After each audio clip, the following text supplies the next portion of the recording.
Hello everyone. कक्षा 10 के chapter number 5.2 समांतर श्रेणी के इस क्लास में आपका बहुत बहुत स्वागत है। बच्चों, इससे पहले की क्लास में हमने चैप्टर 5.2 में क्वेश्चन नंबर 17 तक पढ़ा था।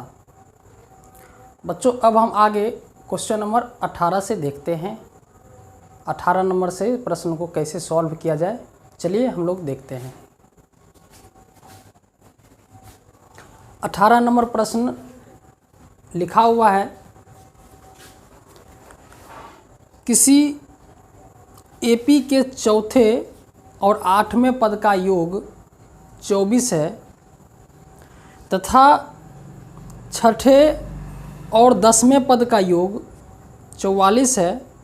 एपी के प्रथम 3 पद ज्ञात करें। बहुत आसान क्वेश्चन है, बहुत आसान। ठीक है, चौथे और 8वें पद का योग 24 है। बच्चों, चौथे और 8वें पद का योग 24 कह रहा है, तो बताइए कि चौथे पद क्या होता है।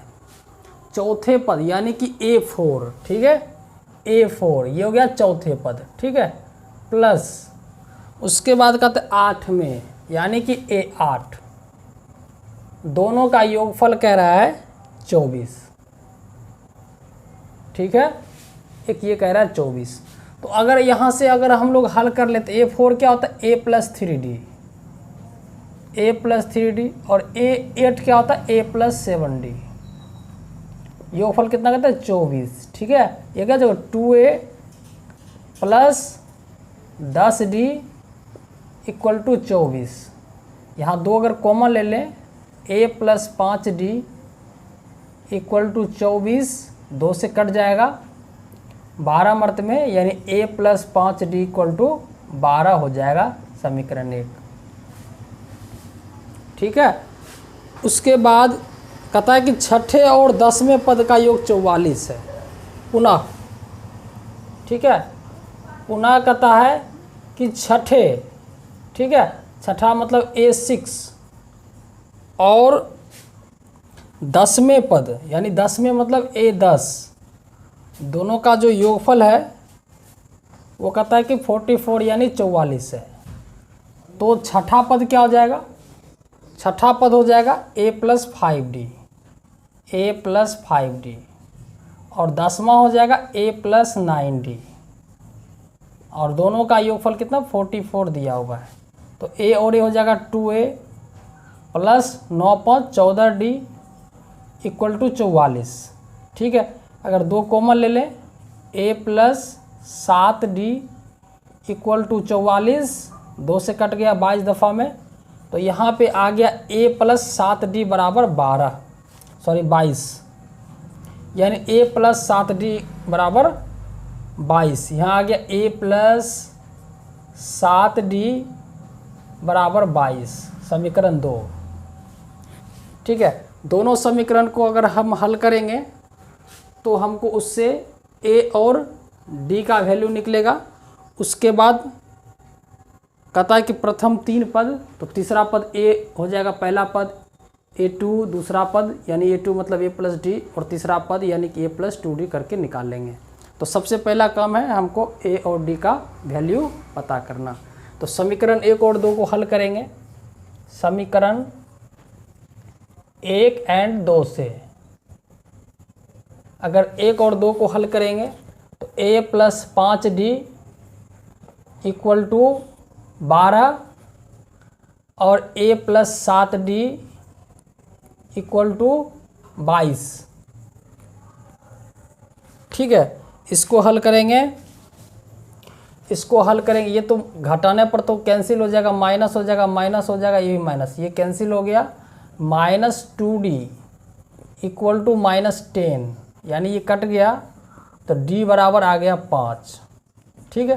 अब D का मान समीकरण 1 में रख देंगे, ठीक है। D का मान समीकरण 1 में रखने पर, समीकरण 1 में रख दीजिए, तो A + 5D = कितना लिखा है 12, ठीक है। तो क्या हो जाएगा A + 5 × D का वैल्यू कितना निकला है 5 निकला है, ठीक है। तो इक्वल टू 12।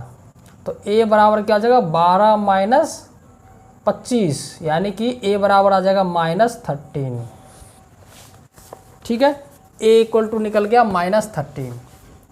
तो एक बार देख लीजिए, d बराबर 5 आ गया, तो d का मान 5 रखेंगे तो a बराबर -13 आ जाएगा। ठीक है, तो अब कहता है कि प्रथम तीन पद का योग, प्रथम तीन पद ज्ञात कीजिए। तो प्रथम पद यहाँ लिख देते हैं। प्रथम पद क्या हो गया, प्रथम पद यानी a1 क्या हो गया, a1 तो जो मेरा a होता है वही मेरा a1 होता है, यानी कि मेरा क्या हो गया -13। ठीक है, -13। अब दूसरा पद निकालना है तो a2 निकालना है। a2 क्या होता है, a प्लस डी होता है ना, a2 बराबर होता है a प्लस डी। तो a का मान -13 है, -13 अब प्लस d का मान कितना है 5 है। ठीक है, +5 तो -8 हो जाएगा। ठीक है, और a3 का मान क्या आ जाएगा a प्लस 2d हो जाएगा। ठीक है, a प्लस 2d करेंगे, a का मान -13 है, -13 अब +2 गुना d का क्या वैल्यू है, d का वैल्यू है 5, तो -13 + 10 इक्वल टू -3। तो यही -3 -8 -13, तो यही वैल्यू हमको पता करना था। यहाँ कह रहा था कि इस एपी के प्रथम तीन पद ज्ञात करें, तो हम तीन पद ये ज्ञात कर लिए। ठीक है, तो इस तरीके से आप लोग इस प्रश्न को हल करेंगे।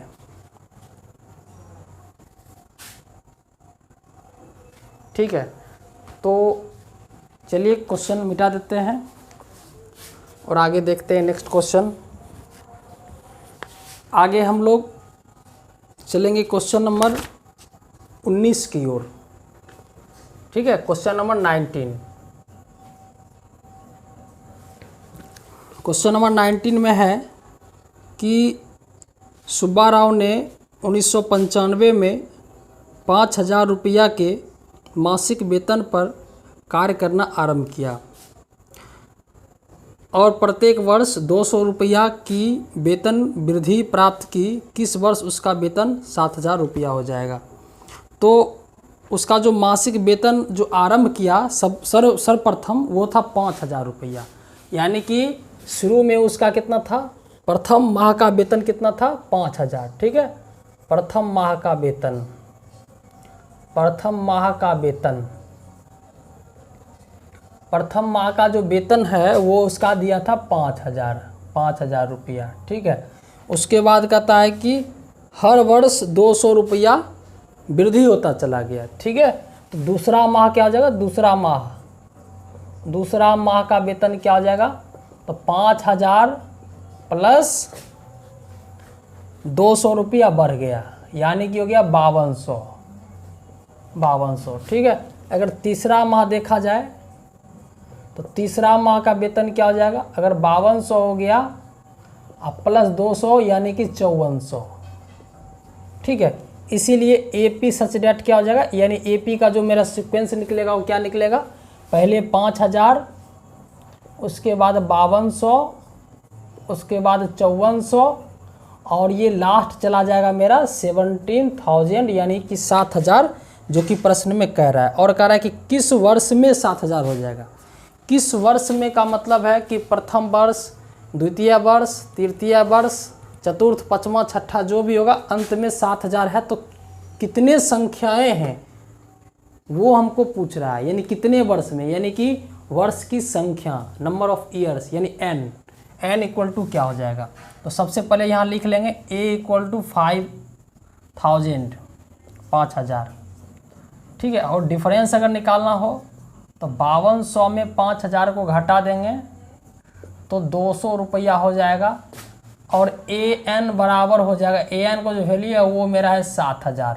ठीक है, और हमको n बराबर निकालना है।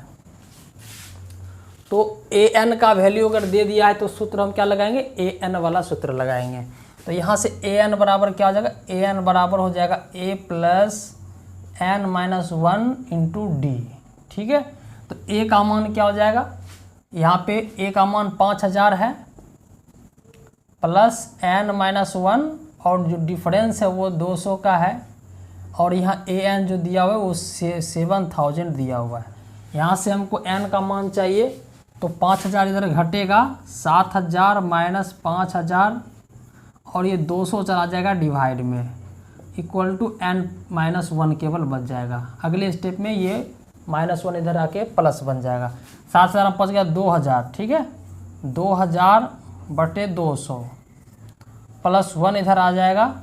तो अगर ये काट देंगे 2 ढाई 20, यानी कि N का मान क्या आ जाएगा, N का मान 11 हो जाएगा।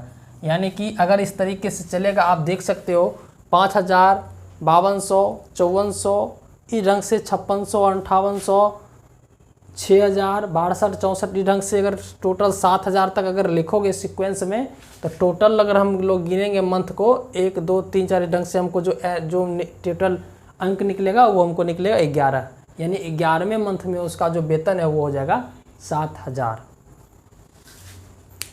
ठीक है, तो इस तरीके से आप लोग 19 नंबर क्वेश्चन को सॉल्व कर सकते हैं। यानी कि यहाँ लास्ट में लिख देंगे कि वर्ष की संख्या 11, यानी 11वें वर्ष में उसका जो वेतन है वो 7000 हो जाएगा।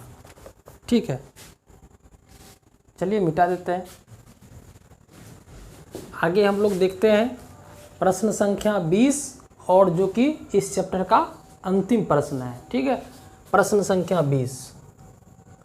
प्रश्न संख्या 20 में लिखा है कि रामकली ने किसी वर्ष के प्रथम सप्ताह में 5 रुपया की बचत की, यानी प्रथम सप्ताह में बचत 5 रुपया है, फिर साप्ताहिक बचत 1 रुपया 75 पैसा बढ़ाती गई, यानी हर सप्ताह 1 रुपया 75 पैसा अतिरिक्त बचाती गई। तो कहता है कि उसकी साप्ताहिक बचत 20 रुपया 75 पैसा अंत में हो गई, तो कितने सप्ताह उसने बचत किया। ठीक है, यानी ये भी वही प्रश्न है सेम। तो प्रथम सप्ताह में बचत कितना है, 5 रुपया। ठीक है, प्रथम सप्ताह में बचत, प्रथम सप्ताह में बचत, प्रथम सप्ताह में बचत दिया हुआ है 5 रुपया। ठीक है, दूसरे सप्ताह में बचत, दूसरे सप्ताह में बचत इसमें दिया हुआ है कि 1 रुपया 75 पैसा बढ़ाती गई, यानी 5 रुपया में 1 रुपया 75 पैसा अगर जोड़ देंगे हो जाएगा 6 रुपया 75 पैसा, 6 रुपया 75 पैसा। ठीक है, और तीसरे सप्ताह में बचत, तीसरे सप्ताह में अगर बचत देखें तो 6 रुपया 75 पैसा में 1 रुपया 75 पैसा और जोड़ देंगे, यानी कि 8 रुपया 50 पैसा आ जाएगा। ठीक है, 8 रुपया 50 पैसा। तो लिखेंगे AP सच डेट, और जो मेरा AP का जो सीक्वेंस निकल गया वो पहले 5, पहला मंथ में 5, पहला सप्ताह में 5, फिर 6 रुपया 75 पैसा, फिर उसके बाद 8 रुपया 50 पैसा, और इस तरीके से मेरा कितना दिन अंत में कितना हो गया इसका, 20 रुपया 75 पैसा। तो 20 रुपया 75 पैसा हो गया।